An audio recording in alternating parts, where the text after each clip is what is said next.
এক নজরে ভোটের মঞ্চ। সারা দেশে শান্তিপূর্ণ পরিবেশের মধ্য দিয়ে ভোট গ্রহণ চললেও দেশের কোথাও কোথাও কাঁপছে ভোট কেন্দ্রগুলো। চলমান ত্রয়োদশ জাতীয় সংসদ নির্বাচন ও গণভোট 2026 উপলক্ষে দেশের 486টি কেন্দ্রে বিশৃঙ্খলার ঘটনা ঘটেছে। জাল ভোট দেওয়ার ঘটনা হয়েছে 59টি কেন্দ্রে এবং ব্যালট বাক্স ছিনতাইয়ের ঘটনা ঘটেছে 3টি স্থানে।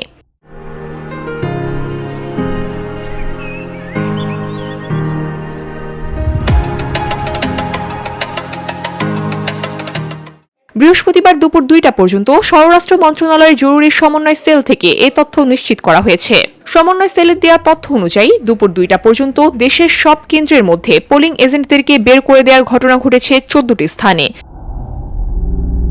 সারা দেশে বিভিন্ন প্রার্থীদের সমর্থকদের মধ্যে সংঘর্ষের ঘটনা ঘটেছে 135টি স্থানে। 6 জন প্রার্থীকে মারধরের ঘটনা ঘটেছে, 59টি জাল ভোট দেওয়ার ঘটনা পাওয়া গেছে এবং ভোট দিতে বাধা দেওয়ার ঘটনা ঘটেছে 18টি কেন্দ্রে। অগ্নিসংযোগের ঘটনা ঘটেছে 4টি স্থানে, আর নির্বাচনে দায়িত্বপ্রাপ্ত ব্যক্তিদের অবহেলার ঘটনা ঘটেছে 33টি স্থানে। আমি কোনো কারণে তো বুঝতে পারছি না। VOD Bangla news desk. জানো না, আমি ওখানে দাঁড়ায় আছি আমাকে